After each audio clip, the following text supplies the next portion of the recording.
So it's 7 o'clock. Live back in the studio in Pahrump, Nevada. This is Tech Talk Taco Tuesday, where Dirt Bike Test, Jimmy Lewis answers your motorcycle and motorcycle-related product questions. Because I know y'all have questions, and people ask them all the time, and I answer kind of the same things over and over a lot of the time, but this way you can get your question answered, and then when I look at you funny when you walk up to me on the street and say, "Hey, Jimmy," and I said, "Oh, I answered that last week. You're going to have to watch the video." So, or listen to the podcast or whatever it is. So that's how we roll here. All my advice is free. It's worth at least that, if not a little bit more. I've been doing this for quite a bit of time, and kind of unbiased opinions, I would say. Actually, I have biases, but it's all backed in experiential learning through years of dirt bike testing. So I'm going to get right to it. Let me get a beer, huh, David? Well, your kid actually is at the press intro right now, I believe. Ryan is at the Kawasaki KX250 press intro. If you're watching on Facebook, you can also look at our Facebook page, and they're going to be putting stuff up on Instagram. They're going to ride the new KX250, which, according to Kawasaki, should have more and better power. And we will be able to tell you that probably tomorrow when they ride it, because tonight they're just going to say things 3 times, and then they're going to have really good, they're well-respected test riders stand in front of all the journalists and say the things they want them to 3 times, and then they're going to try to feed them good food, and Ryan will have some beers, and he probably doesn't drink, right? And then they'll tell you about the bike after they ride it tomorrow. So Trevor and Ryan are out there. Scott Hoffman today went out to the Alpine Stars 2020 gear collection intro. I haven't even seen pictures of what the gear looks like. I saw a picture of some tents and awnings and stuff, but that was it, because it looked like Scott probably got on a bike and went riding and forgot how to post on the social media. So I have no idea what's going on, because for the last week I've been riding an adventure bike, a KTM 1090, from basically the Canadian border back down to here, wandering, towing a trailer. Yes, on my motorcycle. So if you want to see pictures of that and some other stupid stuff, you can look at the, I think we shared it on Dirt Bike Tests, but you can look at my Facebook posts and a few other things, and you'll learn a lot about my training program and how I become the icon of physical fitness that I pride myself on being. So with that, we are going to get right into the questions. I see Mark's out there. Cheers, Mark from McCall. Go a little bit north. Actually, I don't know.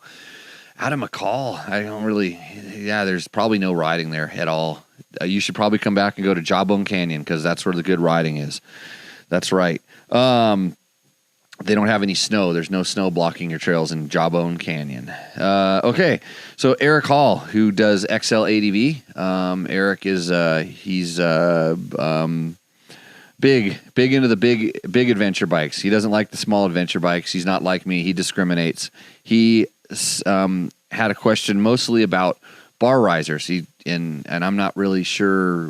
He probably knows that I talk like I'm anti-bar riser, but I'm not. I mean, they're great if you know how to set up your bike with them properly. But what we see, and I jokingly call it high bar Kool-Aid, that seems like for the past 6 years, every adventure rider on the planet has been drinking. They just want to get the biggest, tallest bar risers known to man so that they can, quote, stand up, because they feel like they're bending over when they are standing up. They can't reach their handlebars.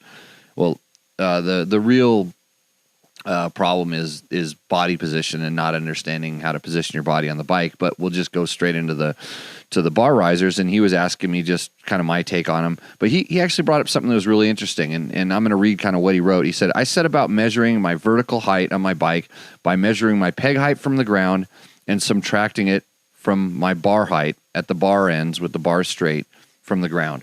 So basically he's measuring his rider cockpit, but just kind of the vertical height, straight up and down is what it sounds like. So let's say your pegs are about 13 inches above the ground, which is kind of typical, and your bars are somewhere up in the 30 something or other, and then you subtract that, and you come up with your quote bar height. He said, I found interesting enough that it was precisely half of my total height.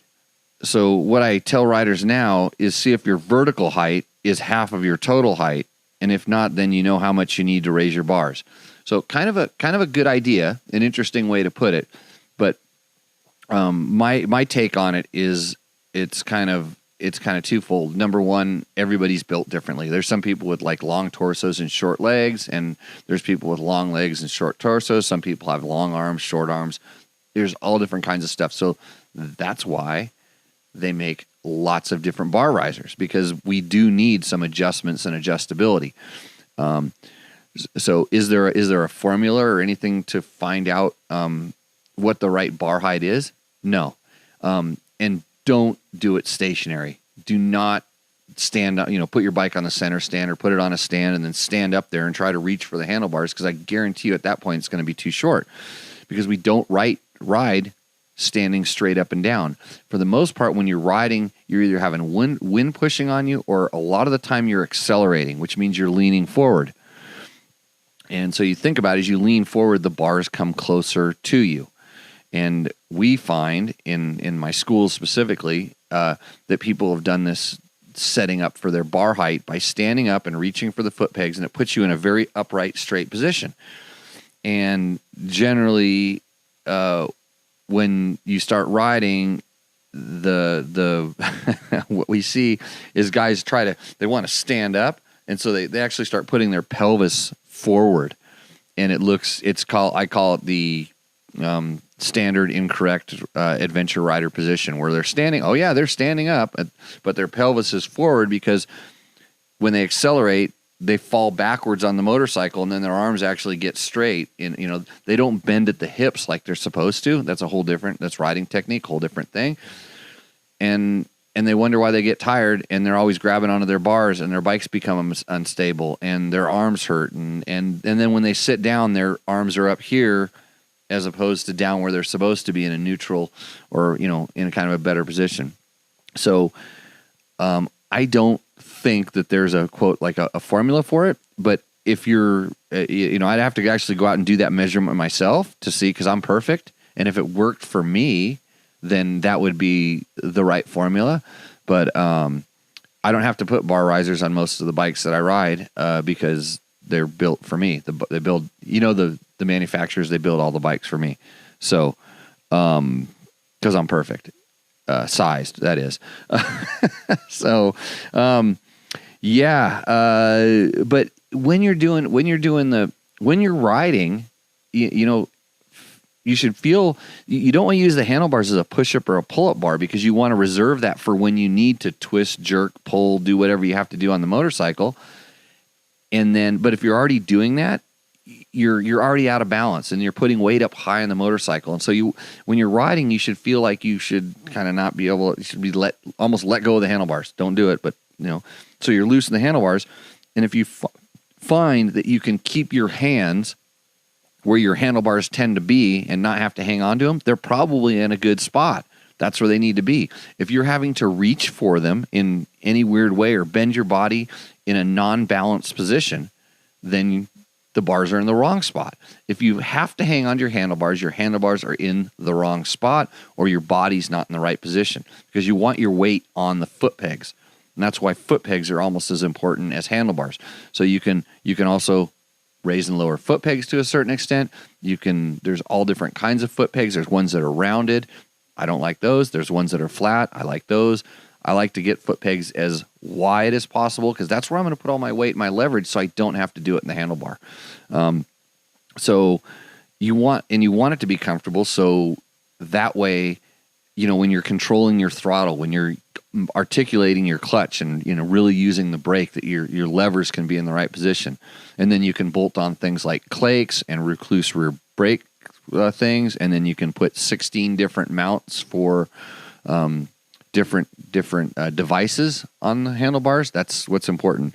And some of those Bark risers even have extra additional mounts on them, so you can mount even more stuff. Usually a couple of video cameras to video yourself and everybody that's going by. So, yeah. Be careful. Be careful what you wish for. So yeah, Eric, I think it's interesting.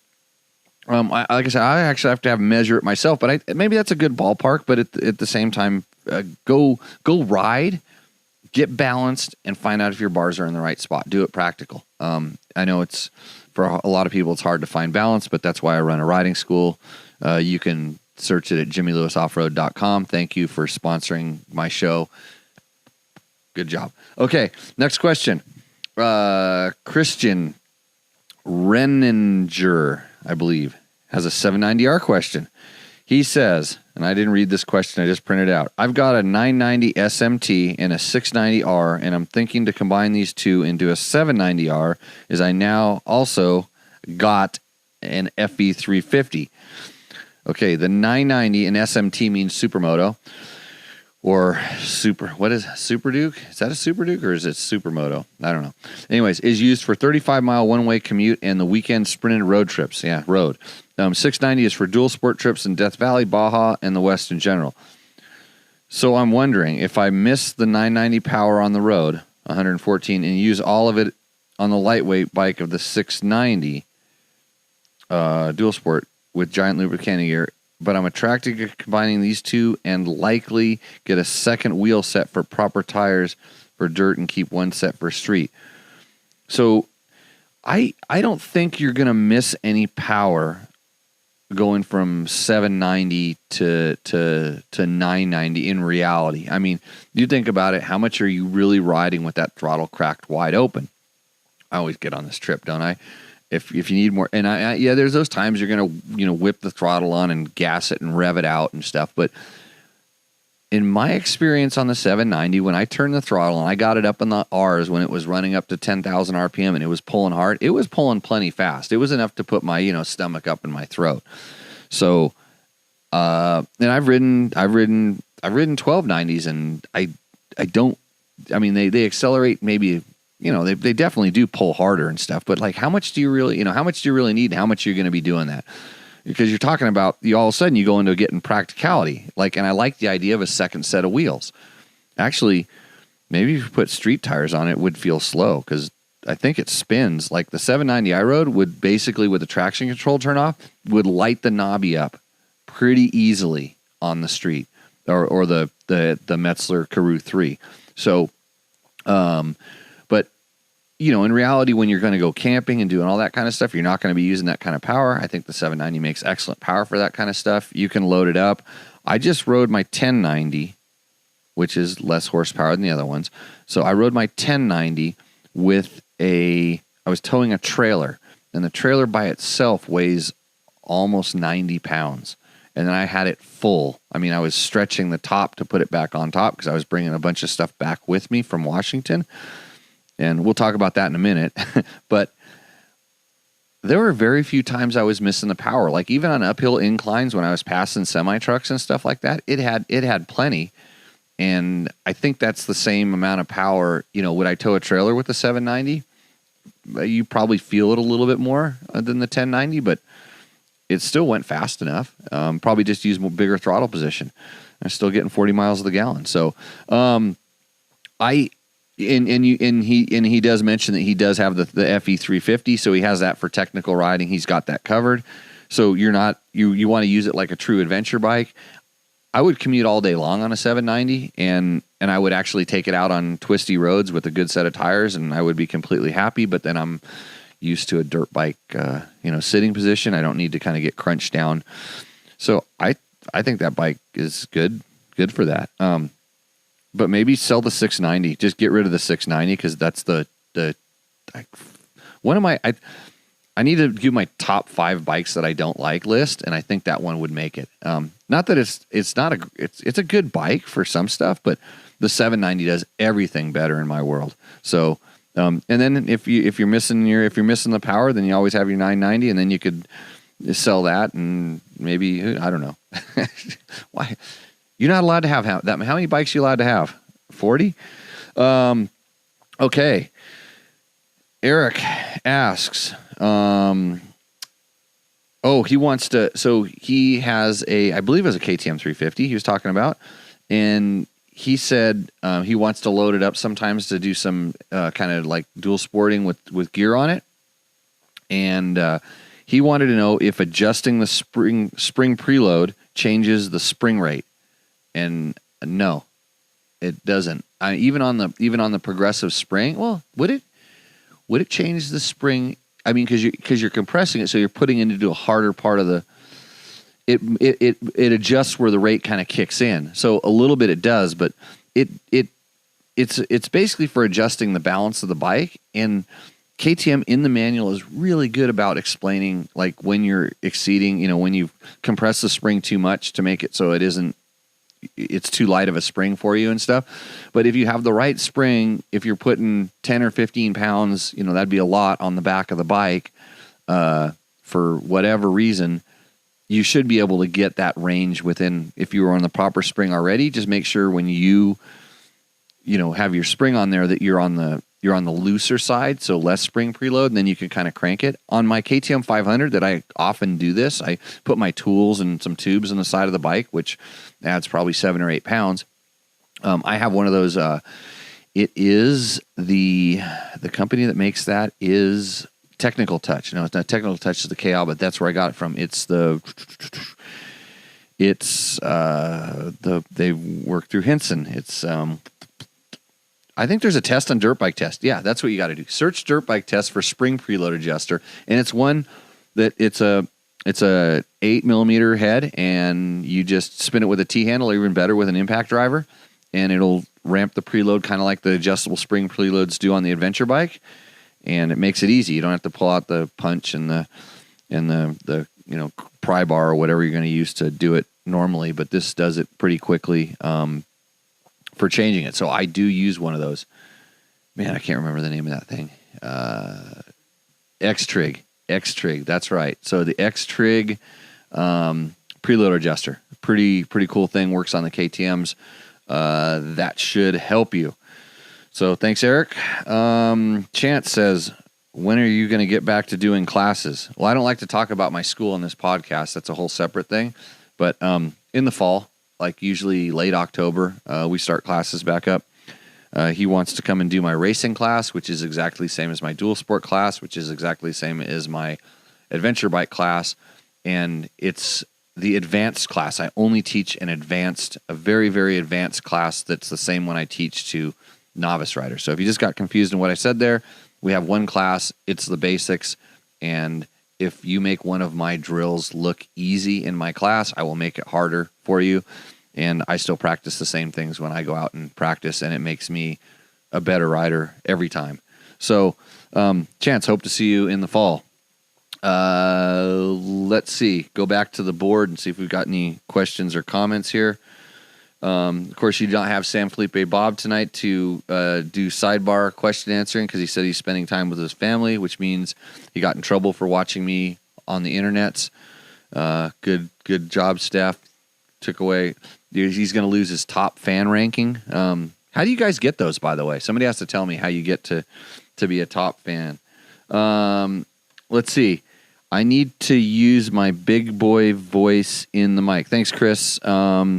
I noticed it was a little bit lower on my thing, but you're just going to have to turn the volume up. I'll crank it in post-production, so when you watch it for the 6th or 7th time in YouTube, it'll be good. Chris would know how to get the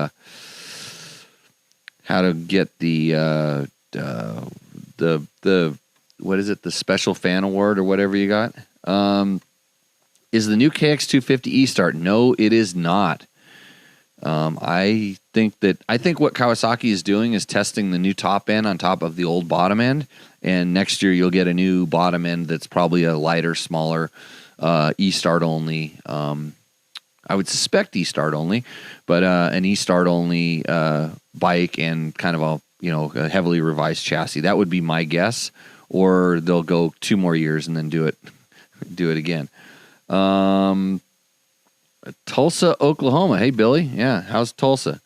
If I lived in Tulsa, I don't know if I would ride dirt bikes because you guys have a lot of slate rocks. I still remember riding at that John Zink Ranch, and that place was gnarly. You got to have good suspension there, and moose. Bob says hi. Let's see. Tim Gomi joined. Hey Tim, how's those map books you guys that NAR built for us out there? I don't know if I'm gonna go run them or I'm too busy, but how do you back up a trailer on an adventure bike? Chris Real, that's such a good question. Let's talk about trailering and adventure biking. So, what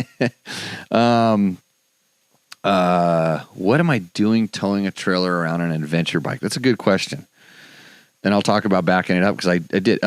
It's tricky. So, the trailer that I have is called a Trail Tail, and guys are out of Canada. And they build a very indestructible trailer. There's some lighter weight ones and stuff that guys have built. I've seen some ones that guys have built with 2 wheels, but this is a single wheel. It connects to the motorcycle with a shaft going through the axle. So, and then it has its own swing arm that's solid mounted to the chassis, and then it has its own swing arm. You can look at the pictures I posted up on the site. It has its own swing arm and a shock. And it's built out of pretty heavy stuff because they don't want it to break and they want you to be able to carry a little bit of a load. And I had an earlier version that I had for a couple years now. It was funny because on my Facebook popped up like who knows how much they're watching you, but it popped up, hey, picture from 2 years ago, and there was a picture of my 1190 with a trailer on the back of it, and so I did some testing with it, made some suggestions just on some of the stuff with the swing arm length, to change the way it felt, do some stuff with the turning radius. They made some modifications to get better turning radius, and then they took some of the edges off the bottom corners of the trailer because I did hook it on some rocks. And let me tell you, when you hook a solid mounted, if you think hitting your chain guide or your disc protector or something or a foot peg on a rock, you should hit a trailer on a rock because usually you're around that whatever obstacle it is and you're going again and you're kind of committed and it'll wake you up. So they got a little bit more clearance out of the bottom of that thing, and I didn't do too much crazy stuff with it, but I didn't hit it on anything yet. But back to turning it around. So I was out kind of exploring some roads, and so a KTM 1090 already has the turning radius of a semi-truck, and then you put a trailer on the back of it, and that limits the turning radius a little bit more, and it gets bad.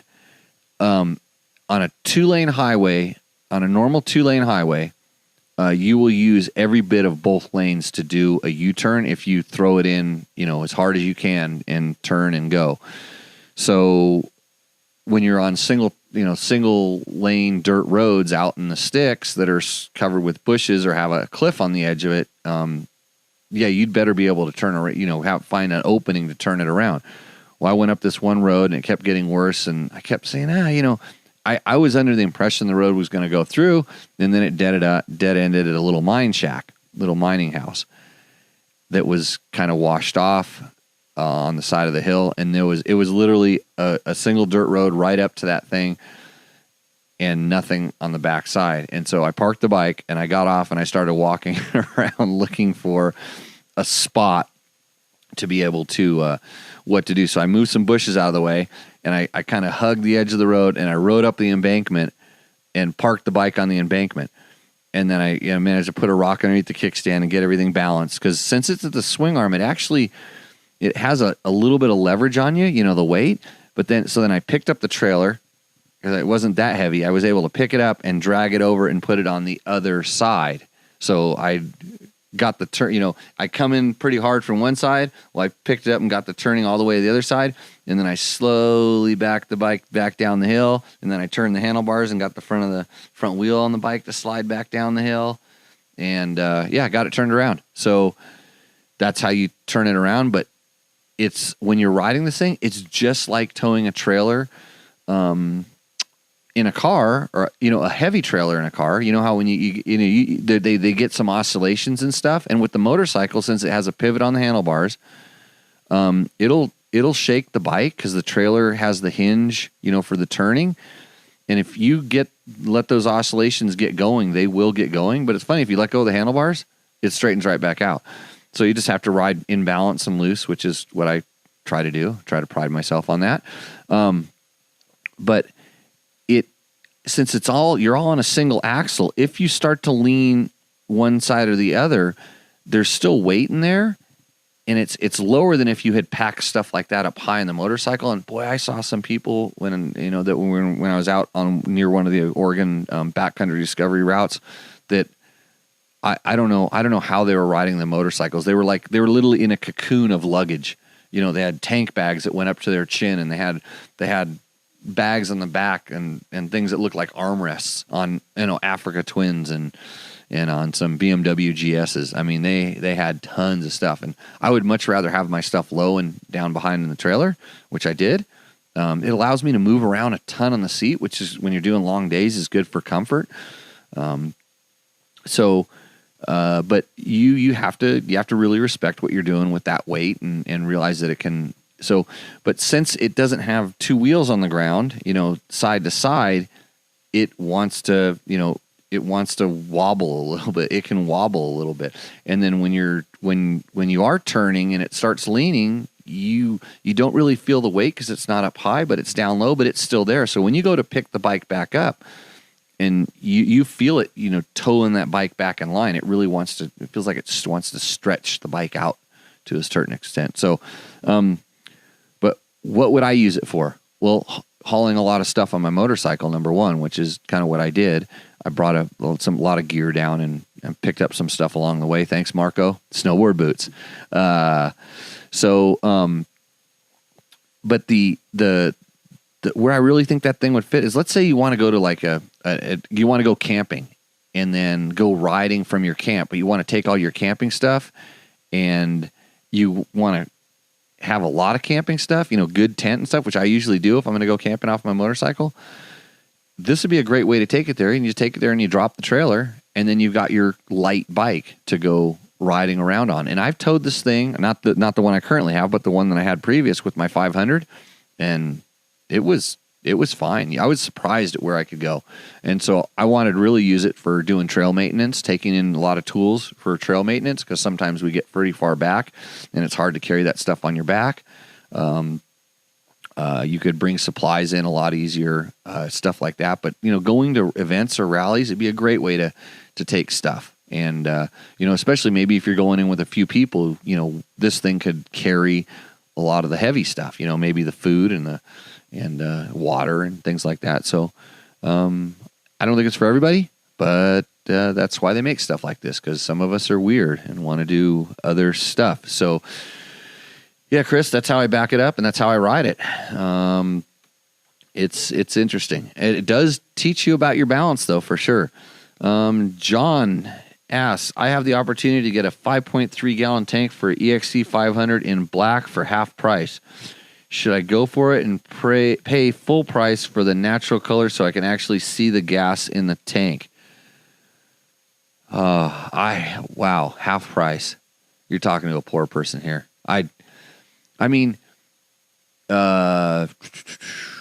So I can't see this is interesting because my 1090, I can't see the gas. I can't see the gas in the tank. It's black, and my awesome KTM fuel gauge does not work at all, hardly ever. I have to take it out and sand it, I was told. Maybe I could do that. There was a recall on it, and this is the second or so one that I've gotten in there. So this is a known issue with that bike. So my fuel tank is always full, according to my fuel gauge. So I have to do a lot of math while I'm riding, which is good on boring stretches of road because I can start calculating mileage. I'm getting 40.2 miles to the gallon and blah, blah, blah, and then figure out how far I can actually go. But I know that I can go between 240 and 280 miles on the tank because I think the tank is 6.3 gallons or whatever, but then I have a gallon and a half in the back, and I'm always really conservative. So whatever math I just did, don't believe me, I'm an editor. I was an editor. So if you can kind of keep track of that stuff for half price, go with the black tank. But the bike can look cool that way, but that's a big tank. And if you're always filling it up a little bit more and all of a sudden it gets up to the nozzle, because I have a 5.3 on one of mine, and I hardly ever fill it up. It's always at half, and that's still more than most of my buddies that have their 3-gallon tanks have. So, yeah, that's a personal question, my friend. Thanks, John. Let's see. Jesus, that sounds like me. Oh, wait. I'm not Jesus. Chris Smith, let's see, replying to John. I couldn't last long enough to run through 5 gallons of gas, so I'd be fine with the black tank. Yeah, let's see. So Chris, it seems like he's the new San Felipe Bob. Bob, we're not missing you. We got Chris in there. He's got a little trophy next to his name. Oh, yeah, Chris, you need a miracle here. Thank you. Victor's here. Victor, volume's a little low. Everybody's telling me that. Get on, just turn it up on your phone or whatever you're watching on. Let's see. Are we really talking about which ADV bike has better power for towing a trailer? Yes, we did talk about that. Okay, here's one. Do you set the sag at the rear shock? What do you do at the front? Nothing. Oh, and David just got a top fan thing. Congratulations, David. I'm going to give you a thumbs up. Look at that. So you can adjust. So there's on like a lot of the KTM EXCs and stuff, there's spring preload adjustment on those bikes. People never touch them, but you can adjust the spring preload on the front. You can slide the forks up or down in the fork tubes, which helps or hurts or whatever. It's adjustable. So there's a lot of different ways to balance out the bike. And the seems like on the trail, the quickest and easiest for us, if we're trying to get a bike to act a certain way, if we're pretty sure that the spring is close, we'll just slide the forks up 3 or 5 millimeters or down in the clamps. And that's the easy way to do it. The spring preload, additionally to changing the way the bike rides, it changes the way the bike feels. In the front and the rear. So, sometimes if it's just a little, I call it kind of like sloppy feeling, or you don't feel the ground too much, you can add a little spring preload in the front and it'll give you a little more sensitivity to the ground.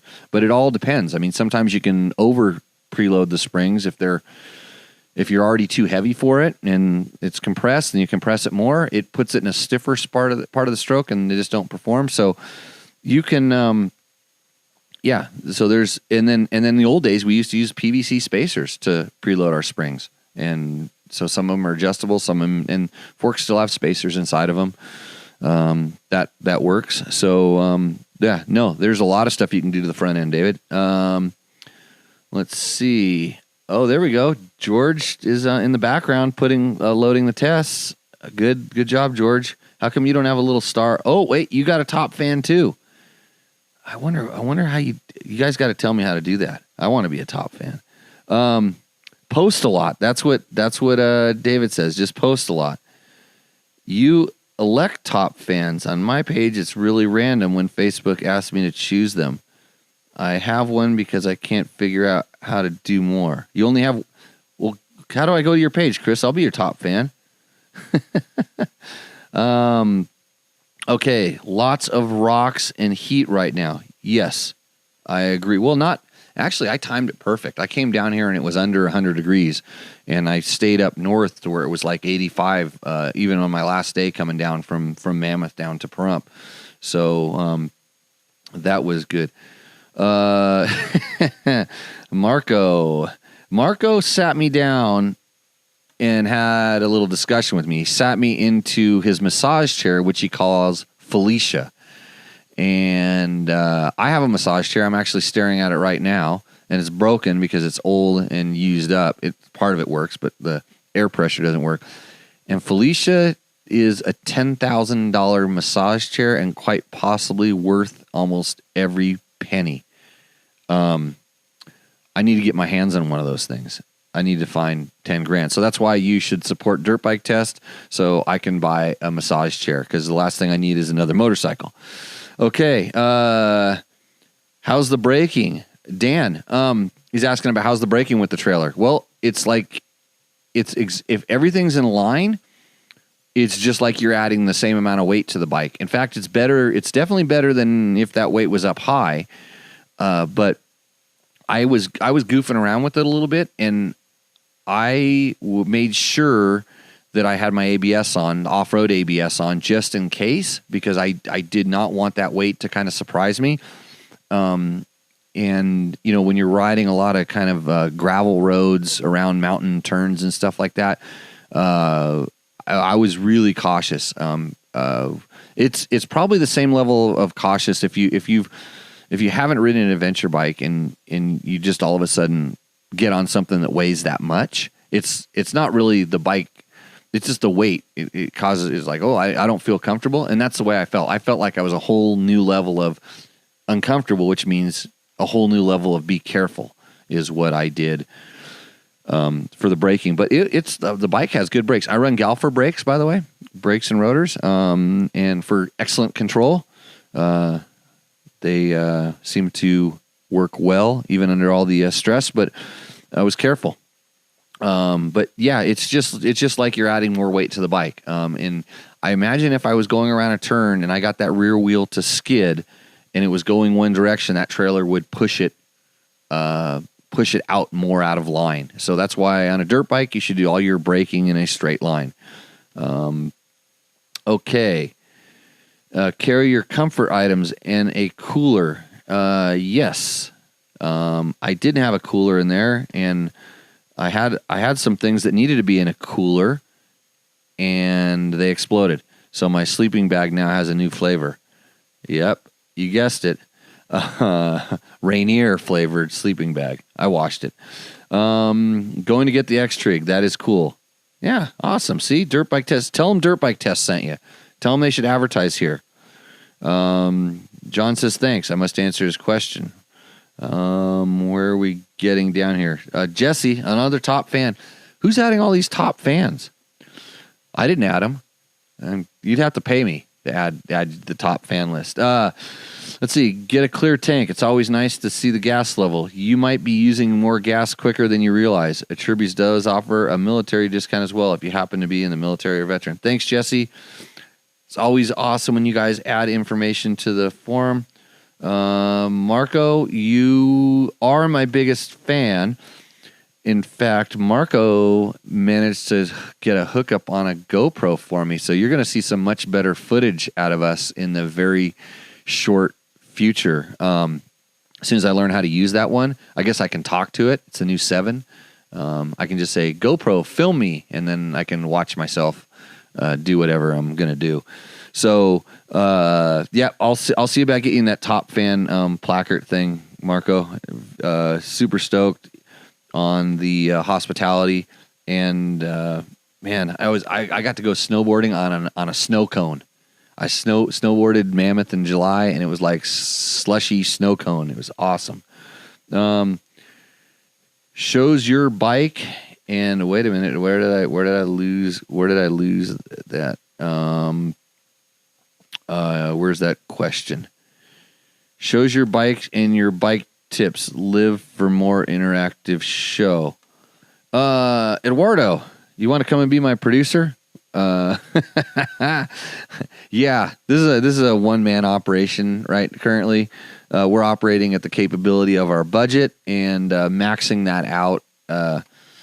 In fact, that just prompted me. It's time for a little tequila.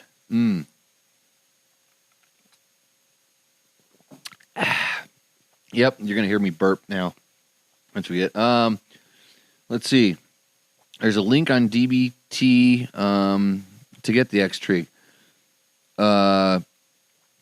Yeah, on those, do you have to rebuild? on some of the KTM's, have it installed when you're having your thing, when you're having your shock rebuilt, because it doesn't slide. Why is it doesn't slide up the reservoir, or the reservoir has to be removed? I can't remember what it was, but I know I had to have mine put on when I've done them on some shocks. Like I had one on a Honda, and you just took the spring off, slid it up in there, replaced the things, and it went on. So come to Colorado. I'm in Colorado. I might be the producer of one of your shows if you don't mind pairing up with a socially awkward ass. Well, 2 peas in a pod, bro. It's all good. So I think that's it. Where I've maxed out on the questions. I don't know if I have any other stories to tell. Took the long. So there's people liking. They're looking at that trailer right now, liking my post, wondering what the heck I'm thinking about doing. But I've been on that bike for since when did I leave? I hopped on it on the 3rd of July. I went riding with some buddies up in the Pacific Northwest on both adventure bikes and even on the dual sport bike. I had all my gear with me, and then they trucked my bike out to where we were camping at and had a good time riding. I will not tell you where I'm riding. I never do. And it's funny, I actually got on I commented on a good friend's post because he mentioned where he was riding in a place that still has really good trails. And it's not that the trails can't handle a little bit more. It's just that I know the guys that really do a lot of the trail work and building up there. And this other friend of mine has a lot of followers and people looking at it. And it's just like, man, some of these trail systems, even if you don't mention exactly where they are, it's so easy to find out. It's like, hey, I'm going to go there. And the area I rode in Washington is one of these areas that was just a gem for a long time because it was kind of underused, and the users that were up there were putting in a lot of effort, a lot of volunteer work, doing a lot of good work, and keeping the trails open. And then I'll call them consumers found out about it. What is a consumer? A consumer is a guy that buys your products and supports the motorcycle industry and all that stuff. That's good. But a consumer is a guy who's never worked a day in his life on trail maintenance. Probably never sent $1 to a land use group. Probably is the same guy that roosts around water bars, the same guy that skids around switchbacks, the same guy that complains when the trails are overgrown and then wonders how miraculously they get trimmed or brushed or maintained. That's a consumer. And there's way too many of them out there. I know it's none of you guys because you're all really good guys that are always working on trails and, at least spending one day a year, donating your time to work on it. And it'll change your life. It'll change the way you look at all the work that goes in there. But anyways, so the area I rode in is getting found by a lot of people because a lot of people are publishing photos and talking about it and sharing track logs and the technology these days. I mean, it's so easy. It's so quick to be able to find a lot of this stuff, and it's just like a freeway, when a freeway gets clogged up because they don't have enough lanes, the trails are getting chewed up because you just can't handle, that much use. And when, trails that used to be just pristine single track that didn't have hoop-de-doos are now just, roots and rocks and ruts and hoops. The worst thing, hoops. I don't mind the technical roots and rocks. I mean, sometimes I kind of like it when they get a little beat up because I enjoy that. But that means that now maybe someone that isn't that high of a skill level can't ride that trail. And if they do ride that trail, it's going to beat the crap out of them, and they're going to be beat up and tired. So anyways, so if you have the opportunity, post pictures of you doing nice, fun stuff. Just don't talk about locations. And by all means, don't comment on someone's photo that they didn't put the location and say, hey, that's so-and-so. That's this place. Don't do that. Don't be that guy. Yeah. Come out and work on trails for every time you posted and done that kind of stuff. So, that's my little rant. That's all I'm going to say about it. Sorry, Rob, for being an asshat and poking at you like that, but hey, he wouldn't. I think when he thinks about it, he'll think twice because, especially being a former Californian, now where he lives, he probably gets enough crap anyways. So, I get crap for moving out to Nevada, but the reason I moved here is because I like what they're doing out here. I'm in the wild, wild west. This is awesome. So let's see. How about a list of groups to donate to trail maintenance? Praz, let me tell you what you do. This is my take on this. Join a national organization, something like Blue Ribbon Coalition, something, AMA, they all do a little bit and they're all helping. But Blue Ribbon and My World nationally does stuff. check ridewithrespect.org. Check that out. That's a good one. That's national as well. Then join a state group. Find out where your state group is. Whether it's something in California, they have Corva. In Idaho, they have a coalition. All these different states usually have a state group. Get active in your state group, and then find a local group or sort of start one, with your group of riders, and then go figure out what you guys can do to stay involved in the process when they're trying to close stuff, or they're, get struck by lightning, all of a sudden think about opening up a trail. And I've seen that happen, especially when there's an active group willing to help. Do that. National will keep you advised on what's other things going on. So when another area has an issue, you can at least respond to it, or, put a little clout behind it, maybe donate, whatever you need to do.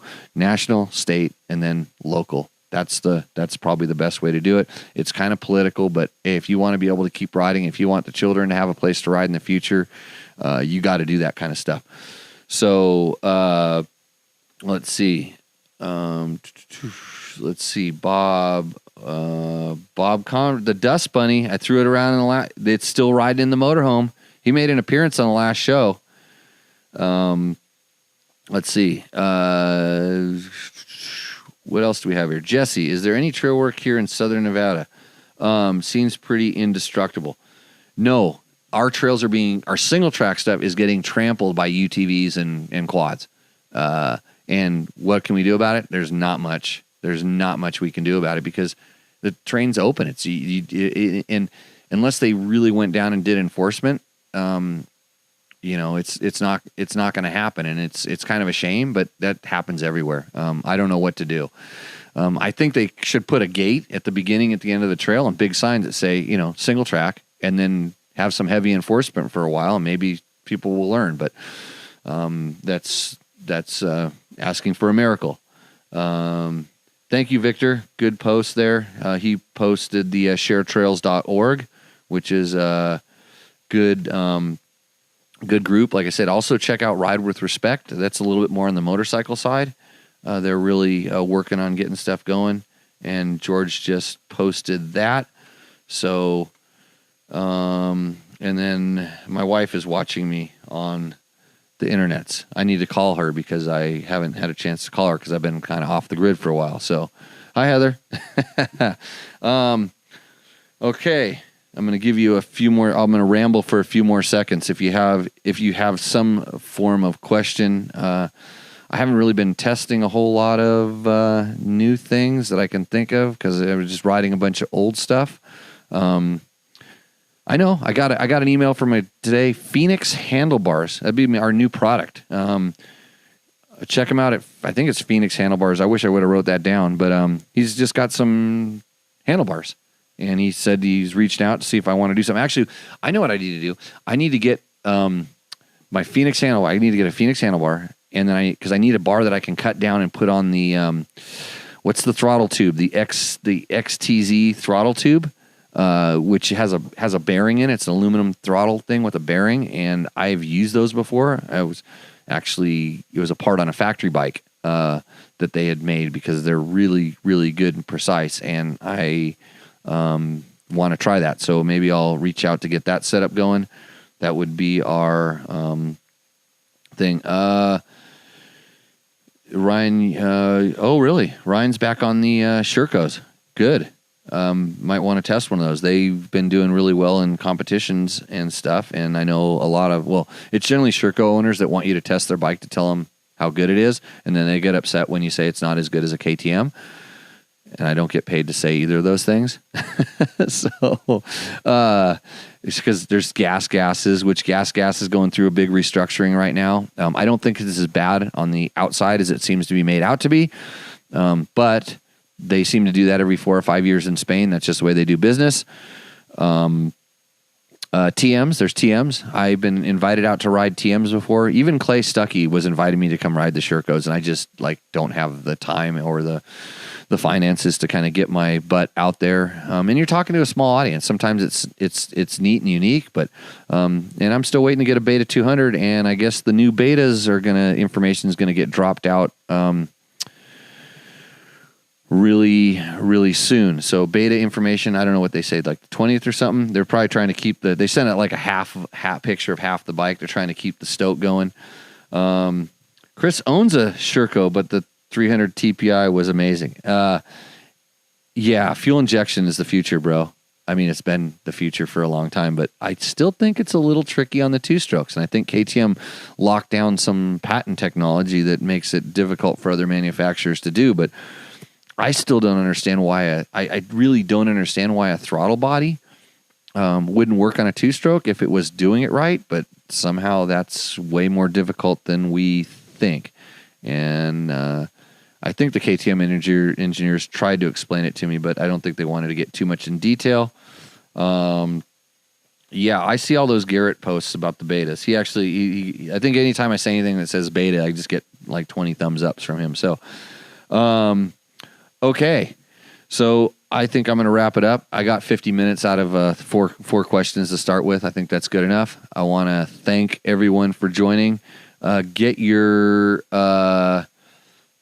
questions in. Oh, wait, Steve just threw a question. As you do long distance rides often, do you run with a spot device or similar? Yes, I run a DeLorem InReach because it allows, through the device only, it doesn't have to pair with my phone. It allows me to do two-way texting, so I can receive messages and send messages out.